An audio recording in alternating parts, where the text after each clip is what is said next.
আর্জেন্টিনাকে চোর আর ফিফাকে ফিক্সার বলার কারণে মিশরকে শাস্তি দিচ্ছে ফিফা। রেফারিদের সঙ্গে অসৎ আচরণ আর বিশ্বকাপকে সাজানো টুর্নামেন্ট বলার কারণে এই শাস্তির মুখোমুখি হতে যাচ্ছে মিশর।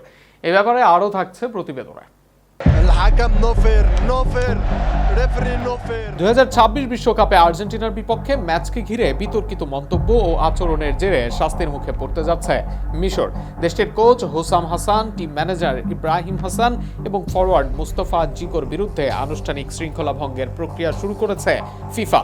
ম্যাচের পর রেফারি ও ফিফার সিদ্ধান্ত নিয়ে প্রকাশ্যে ক্ষোভ প্রকাশ করায় এই ব্যবস্থা নেওয়া হয়েছে।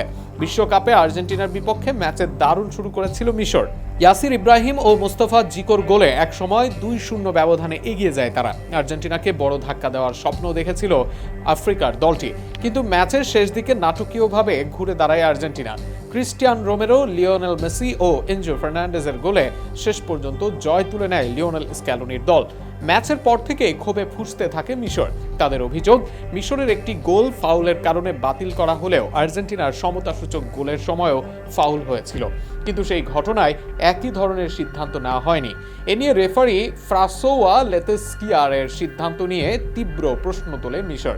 ম্যাচ শেষে রেফারির প্রতি বিতর্কিত অঙ্গভঙ্গি করেন মিশরের কোচ হোসাম হাসান। সংবাদ সম্মেলনেও তিনি ফিফার ন্যায় বিচার ও ক্রীড়া সুলভ আচরণের নীতি নিয়ে প্রশ্ন তোলেন। তার দাবি, সেদিন আর্জেন্টিনার চেয়ে মিশরই ভালো খেলেছিল, কিন্তু ম্যাচের কিছু সিদ্ধান্ত তাদের বিপক্ষে গেছে। আরও বিস্ফোরক মন্তব্য করেন মিশরের ফরওয়ার্ড মুস্তাফা জিকো। তিনি ম্যাচটিকে পাতানো বলে অভিযোগ করেন এবং দাবি করেন রেফারি শুরু থেকে মিশরের বিপক্ষে অবস্থান নিয়েছিল। আর্জেন্টিনাকে অভিনন্দন জানালেও পুরো টুর্নামেন্টের নিরপেক্ষতা নিয়ে প্রশ্ন তোলেন তিনি। এ ধরনের প্রকাশ্য মন্তব্য ও আচরণকেই এবার শৃঙ্খলা ভঙ্গ হিসেবে দেখছে ফিফা। ফলে কোচ, ম্যানেজার ও খেলোয়াড়ের বিরুদ্ধে কি ধরনের শাস্তি দেওয়া হবে সেটি এখন দেখার বিষয়। এদিকে মিশরীয় ফুটবল অ্যাসোসিয়েশন জানিয়েছে তারা ফিফার প্রক্রিয়া গভীরভাবে পর্যবেক্ষণ করছে।